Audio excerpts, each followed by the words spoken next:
Hello everyone. So this is your most probable topic number 8 and in this we are going to discuss is foreign policy challenges. तो India के foreign policies के क्या challenges हैं और किस लिए आपके CAPF असिस्टेंट कमांडेंट एग्ज़ाम के लिए इम्पोर्टेंट है, ये देखना भी बहुत ज़्यादा इम्पोर्टेंट होगा। ठीक है, तो इसके लिए आपको एनालाइज करना होगा previous year questions of UPSC। So foreign policy की अगर बात करें तो इसमें आप देखिए प्रीवियस ईयर क्वेश्चंस के अंदर दैट इज सिनो-पाक अलायंस, ये आपका प्रीवियस ईयर क्वेश्चंस के अंदर ये हमारी फॉरेन पॉलिसी के लिए चैलेंज है, कैसे डील करेंगे। China's policy of aggressive dominance in south Asia, south Asia के अंदर जो आपके आसियान नेशन है या फिर आपका साउथ चाइना सी है, साउथ चाइना सी, इसको डील करने के लिए इंडिया कैसे डील करेगा इंडियन फॉरेन पॉलिसी। यहाँ से आप मिलिटरीली तो एक्टिव नहीं हो सकते ना, समझना पड़ेगा आपको कि फॉरेन पॉलिसी किस तरह से काम आती है, डिप्लोमेसी किस तरह से काम आती है। ठीक है, ये समझना पड़ेगा। मिलिटरीली हर एक चीज़ का समाधान नहीं है, मिलिटरीली से मतलब इन चीज़ों से, मिलिटरी से बहुत सारी चीज़ें उलझ जाती हैं। तो डिप्लोमेसी, पीस टॉक बात करने से चीज़ें सुलझती हैं, वहाँ पे आपको डिप्लोमेसी की हेल्प लेनी पड़ती है। China's policy of aggressive dominance in south east Asia, उसके बाद देखेंगे चाइनाज, ठीक है। तो इसके साथ अगर दूसरा टॉपिक देखें दैट इज इसमें चाइना का एक था Chinese economic policy in countries bordering India. ये देखिए topic number 2, Chinese economic policy in countries bordering India. तो किसको कैसे आप इसको काउंटर कर सकते हैं, ये भी आप डिप्लोमेटिकली काउंटर कर सकते हैं। जो BRI का जो इंडिया ने बॉयकॉट किया diplomatically, belt and road initiative को इंडिया ने ज्वाइन नहीं किया। ठीक है, ये आपको देखना पड़ेगा। और इसके बाद अगर देखेंगे आप फॉरेन पॉलिसी पे, इस पर और कोई क्वेश्चंस नहीं है। तो फॉरेन पॉलिसी के आपके क्या चैलेंजेस हैं, ये देखना आपको सबसे ज़्यादा इंपॉर्टेंट है। बहुत ही प्यारा टॉपिक है, बहुत ही छोटा टॉपिक है। ये आप अपने आंसर राइटिंग में कैसे भी यूज़ कर सकते हैं। जैसे फॉरेन पॉलिसी के चैलेंजेस, अगर ये याद रखिएगा, यूक्रेन रशिया वॉर पे कुछ आता है, ठीक है, इंडिया US रिलेशनशिप पे कुछ भी आता है, इंडिया US, या फिर इंडिया श्रीलंका, या फिर इंडिया श्रीलंका और इंडिया नेपाल, और उसके साथ ही Myanmar this time is important, Myanmar. तो ये सभी चीज़ें अगर आपको कोई भी टॉपिक आपसे इसी पे पूछा जाता है तो आप यहाँ से इंडियन फॉरेन पॉलिसी चैलेंजेस और उसके फीचर्स क्या हैं वो आप उठा सकते हैं। पहले हमने बात कर लिया फीचर्स क्या है, इसमें चैलेंजेस की बात करेंगे, ठीक है, और इसको कैसे डील कर सकते हैं। ठीक है, नेबरहुड फर्स्ट जो पॉलिसी है और ये सभी चीज़ें डिस्कस हो चुकी है, थोड़ा सा इसमें दोबारा कर लेंगे। तो देखिए ये कॉन्टेक्स्ट है इंडियन फॉरेन पॉलिसी के चैलेंजेस की। कॉन्टेक्स्ट कैसे, चेंजिंग जियोपॉलिटिक्स, पता है आपको जियोपॉलिटिक्स के अंदर क्या क्या चेंजेस आ रहे हैं। ठीक है, नॉन पोलर वर्ल्ड बन चुका है। ठीक है, उसके बाद देखेंगे आप रशिया यूक्रेन वॉर के बाद क्या क्या चीज़ें हो गई हैं, बहुत सारे चेंजेस आए हैं। Energy crisis is there, inflation is there. ठीक है, कोविड के बाद से कितना चेंजेस आया है आपके मैन्युफैक्चरिंग जो सेटअप होता था, अब चाइना से बाहर भी बहुत सारे इंस्टॉल हो रहे हैं, बहुत सारे। उसके बाद देखेंगे Chinese expansion is a challenge for Indian foreign policy. Borders पे आप देख रहे हैं 2017 के अंदर व्हाट हैड हैपन, डोकलाम। उसके बाद 2020 के अंदर क्या हुआ, गालवान। ठीक है, बहुत सारी चीज़ें हैं। रोल ऑफ बैलेंसर, ठीक है, इंडिया का जो रोल है, रोल ऑफ बैलेंसर कैसे बन सकता है साउथ ईस्ट एशिया के अंदर या फिर साउथ एशिया के अंदर, role of a balancer. Deglobalization, ये भी इंडियन फॉरेन पॉलिसी के लिए चैलेंज है। डी ग्लोबलाइजेशन, US की बात करेंगे तो US फर्स्ट पॉलिसी, अमेरिका बोलता है US फर्स्ट पॉलिसी। ठीक है, और वो और उसके क्या है, ट्रेड बैरियर्स इम्पोज कर रहा है। ठीक है, ट्रेड वॉर आपने देखा होगा, ट्रेड वॉर बिटवीन हुम, कौन सी 2 कंट्रीज थी, US एंड चाइना, एक दूसरे पर सैंक्शंस लगा रहे थे, ट्रेड वॉर। उसके बाद देखेंगे डोमेस्टिक इकोनॉमी। ठीक है, डोमेस्टिक इकोनॉमी, ये भी हमारे फॉरेन पॉलिसी के लिए एक चैलेंजेस हैं। डोमेस्टिक इकोनॉमी को किस तरह से अप्रोच करना है, जो आप हमारी यहाँ पे इकोनॉमी है 1991 तक हमारी जो आप देखेंगे इकोनॉमी ओपन नहीं थी, उसके बाद ओपन हुई है। Weaponisation of supply chain, China ने जो सप्लाई चेन है, चाइना जो है सबसे बड़ा क्या है, एक्सपोर्टर ऑफ रॉ मटेरियल। ठीक है, रॉ मटेरियल, फिनिश्ड गुड का भी। तो सप्लाई चेन में जो इंपॉर्टेंट चीज़ें हैं जिसको आप एज ए इनपुट यूज़ करते हैं, as a raw material use करते हैं, कहाँ से ओरिजिनेट होती है, मेनली फ्रॉम चाइना। तो उसको एज ए वेपन बना सकते हैं, ये हमने देखा ड्यूरिंग कोविड टाइम्स कितना सप्लाई डिस्ट्रप्शन हुआ, सप्लाई डिस्ट्रप्शन होने के कारण इन्फ्लेशन कितना पीक पे गया, जो चीज़ें मतलब बहुत सस्ती हो सकती थी, मास्क भी आपके 50-50, 100-100 रुपये में मिल रहे थे, N95 मास्क की बात कर रहे हैं आप, ठीक है। उसके बाद जो आपके मेडिकल यूज़ के लिए बहुत सारी चीज़ें हैं, वो सभी चीज़ें चाइना से ज़्यादा एक्सपोर्ट होती हैं, बहुत सारी चीज़ें चाइना से देखेंगे आप।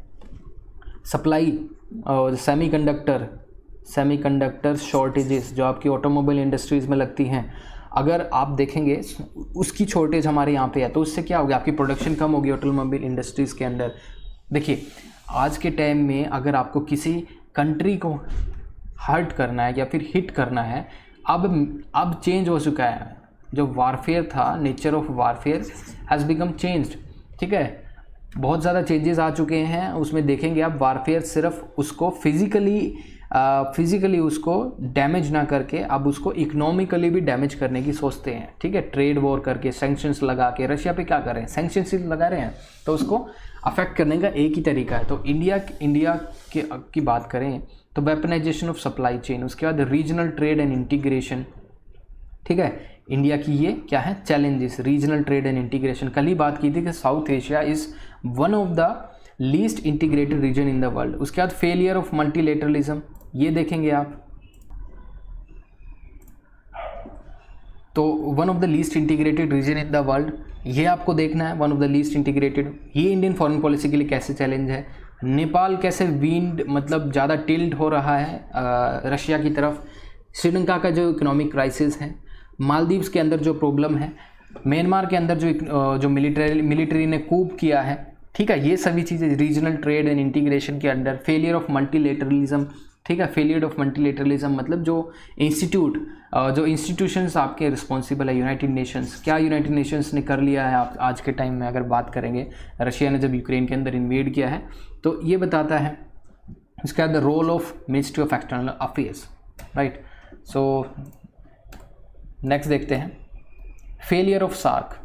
ये भी हमारा क्या है चैलेंजेस है। सार्क में हमने इतना इन्वेस्ट किया, कितना टाइम, क्या क्या नहीं इन्वेस्ट किया हमने यहाँ पे, टाइम, मनी, ठीक है, पावर, बहुत सारी चीज़ें हमने सार्क के अंदर इन्वेस्ट की है। लेकिन सार्क एक बहुत ही ज़्यादा कैपेबिलिटी रखते हुए, मतलब बहुत ज़्यादा पोटेंशियल रखते हुए भी ये एक फेलियर है, मतलब ये डिसबैंडन हो चुका है, क्योंकि इंटरनल पॉलिटिक्स, सिर्फ पॉलिटिक्स के चक्कर में, ठीक है। इसमें क्यों, इसमें पाकिस्तान है, कोई भी इंडिया मूव लेके आए, पाकिस्तान उस पर रेजोल्यूशन लेके आ जाता है, कुछ भी वीटो और उसके अगेंस्ट वोटिंग करता है, तो वो चीज़ें पास नहीं हो पाती, तो सिर्फ इसी चक्कर में। तो सार्क को अब क्या किया है इंडिया ने, एक तरफ कर दिया, बिम्स्टेक पे ज़्यादा फोकस है।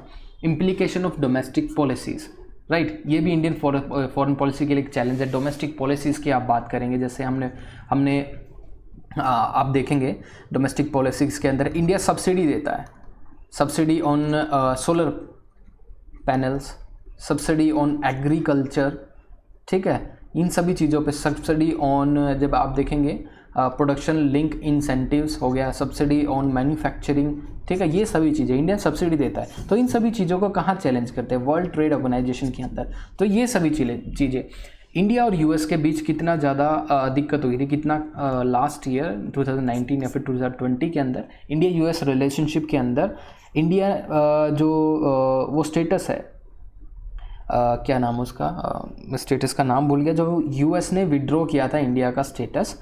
एक पर्टिकुलर ट्रेड होती थी जिसके अंडर इंडियंस जो मैन्युफैक्चरर होते थे उनको सब्सिडी मिलती थी या फिर उन पे टैक्स नहीं लगाता था, तो टैक्स फ्री एक्सपोर्ट वो कर सकते थे, ठीक है। उसको विड्रॉ कर लिया अमेरिका ने, ये भी आपको देखना पड़ेगा।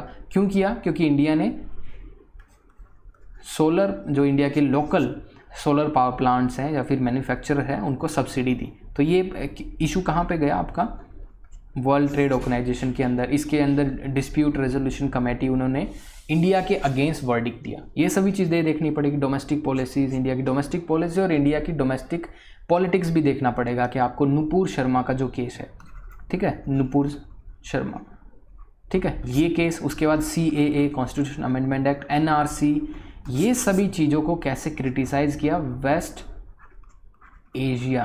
वेस्ट एशियन कंट्रीज़ ने या फिर गल्फ कंट्रीज़ के अंडर, ठीक है। इंडियन डिप्लोमेसी के लिए कितना बड़ा चैलेंज था इन सभी चीज़ों का after the Nupur Sharma case, जो इन्होंने कमेंट किया था और मोहम्मद प्रोफेट मोहम्मद। तो ये चीज़ें देखनी पड़ेगी आपको, ये भी हमारी इंडियन फॉरेन पॉलिसी के लिए चैलेंज है। और इसके बाद देखेंगे strategy confusing continental versus maritime strategy. देखिए कॉन्टिनेंटल वर्सेस मैरीटाइम स्ट्रेटजी, अब ये बात हो रही है कि मैरीटाइम स्ट्रेटजी, अब बोलते हैं कि whoever will rule the Indian Ocean will rule the world, ऐसे भी बोलते हैं। कभी बोलते हैं कि अगर चाइना हमारे साथ लैंड बाउंड्री के साथ कनेक्टेड है, China is our immediate neighbour, तो कल को प्रेशर पॉइंट बनाएगा चाइना तो वो लैंड से आएगा, ये एक थ्योरी है। तो दोनों थ्योरी मतलब देख सकते हैं आप, कॉन्टिनेंटल वर्सेस मैरीटाइम स्ट्रेटजी, ठीक है। अगर आप बात करेंगे जो आपके नेवी से हैं एडमिरल अरुण प्रकाश, वो मिलिट्री स्ट्रेटजी पे ज़्यादा काम करते हैं। सी उदय भास्कर को आप सुनेंगे तो वो मिलिट्री जो मैरीटाइम स्ट्रेटजी उन पे ज़्यादा स्ट्रेस करते हैं। अब शायद आप इंडियन आर्मी के कोई भी आप डिफेंस एनालिस्ट से बात करेंगे तो वो कॉन्टिनेंटल की बात करेंगे, ठीक है। तो ये कन्फ्यूजन हमेशा रहती है। तो we need a dedicated national security doctrine, ये हमारे पास अभी मिसिंग है। उसके बाद बॉर्डर कॉन्फ्लिक्ट देखेंगे आप, बॉर्डर कॉन्फ्लिक्ट किसके साथ नहीं है, पाकिस्तान के साथ है। बांग्लादेश के साथ फॉर्चुनेटली हमने सोल्व कर लिया है, नेपाल के साथ अभी देखा था काला पानी वाला इशू। उसके बाद देखेंगे चाइना के साथ इशू है, ठीक है। तो इन्हीं के साथ हमारा थोड़ा बहुत इशू है। टेररिज्म एंड पायरेसी, जो हमारी सी लेन ऑफ कम्युनिकेशन है उसको खतरा है। पायरेसी सोमालिया के अंदर जो पायरेट्स हैं ये हमारी उसको क्या करते हैं, एक बहुत बड़ी प्रॉब्लम है। उसके बाद देखेंगे टेररिज्म से अफेक्टेड हमारा इंडिया जो है पाकिस्तान से है। पाकिस्तान जो स्टेट स्पॉन्सर टेररिज्म करता है, ये हमारी इंडियन फॉरेन पॉलिसी के लिए चैलेंजेस हैं, ठीक है। Boxed up in south Asia, ठीक है। साउथ एशिया के अंदर बॉक्स्ड अप मतलब कैसे इंडिया का जो बिग ब्रदरली एटीट्यूड है, बहुत सारे लोग ऐसे बोलते हैं कि इंडिया का बिग ब्रदरली एटीट्यूड है, समझेंगे आप, कि नेपाल को इकोनॉमिक ब्लॉकेड लगाया इंडिया ने। पाकिस्तान के साथ क्या है, मतलब पाकिस्तान के साथ उनके अनइक्वल रिलेशनशिप है, पाकिस्तान के साथ मतलब एसिमेट्री है। इंडिया बहुत ज़्यादा हार्ड पावर यूज़ करता है पाकिस्तान के अगेंस्ट, ये सारी चीज़ें। साथ ही आप देखेंगे मालदीव्स के अंदर हम मालदीव्स और श्रीलंका की इंटरनल पॉलिटिक्स के अंदर भी काफ़ी इंटरफेयर करते हैं, नेपाल की इंटरनल पॉलिटिक्स के अंदर, ठीक है। उसके बाद देखेंगे पीपल टू पीपल रिलेशनशिप हमारे बहुत अच्छे हैं, ये हमारे लिए चैलेंजेस नहीं है, हमारे लिए बेनिफिशियल है, ठीक है। रेफ्यूजी क्राइसिस, तो एक चीज़ है पीपल टू पीपल रिलेशन, हमारे हिस्टोरिकल बहुत अच्छे रिलेशनशिप हैं, चाहे वो नेपाल के साथ हो गया जो आपकी रोटी बेटी का रिश्ता, उसके साथ आप देखेंगे मालदीव्स के साथ हमारे कितने सारे लोग वहाँ पे आपके लोकल इंडस्ट्रीज़ में काम करते हैं, वो किसी तरह की होगी, आपकी होटल इंडस्ट्रीज़ होगी, टूरिज़्म इंडस्ट्रीज़ होगी, बहुत सारी चीज़ें। रेफ्यूजी क्राइसिस देखेंगे, रोहिंग्या का क्राइसिस जो हुआ था, उसके बाद बांग्लादेश के साथ जो क्राइसिस हुआ था 1970 वॉर के अंडर, जिसने वहाँ की डोमेस्टिक इक्वेशंस को, डेमोग्राफिक इक्वेशन को, नॉर्थ ईस्ट की डेमोग्राफिक इक्वेशंस को पूरा चेंज कर दिया। और ये सभी देखेंगे, ये हमारा रेफ्यूजी क्राइसिस हो गया। ग्लोबल चैलेंजेस क्या है हमारे सामने, ये भी हमारे लिए इंटरनल फॉरेन पॉलिसी के लिए एक चैलेंज है, क्योंकि हम रेफ्यूजी क्राइसिस के लिए जब भी लॉ बनाते हैं, जैसे CAA बनाया हमने, और उसके बाद क्या कि हम डिपोर्ट करेंगे जो भी इसमें इलीगल इमिग्रेंट्स मिले, उसको हम डिपोर्ट करेंगे दोबारा बांग्लादेश और म्यांमार के अंदर। तो ये हमारे फॉरेन पॉलिसी के लिए चैलेंज था, उसको क्रिटिसाइज़ भी किया। अब ग्लोबल चैलेंजेस देखिए इंडिया के लिए क्या है, वो भी फॉरेन पॉलिसी है, फॉरेन पॉलिसी के लिए चैलेंजेस हैं। Covid pandemic has become a challenge for Indian foreign policy, ये सभी चीज़ें। उसके बाद ओके, तो ये हमारा क्या था, फॉरेन पॉलिसी चैलेंजेस थे। फॉरेन पॉलिसी चैलेंजेस आपको समझ में आ जाएंगे तो आप कोई भी आंसर कर पाएंगे, ठीक है। तो फॉरेन पॉलिसी के चैलेंजेस की इतनी ही बात ही, नेक्स्ट वीडियो में जल्दी मिलते हैं।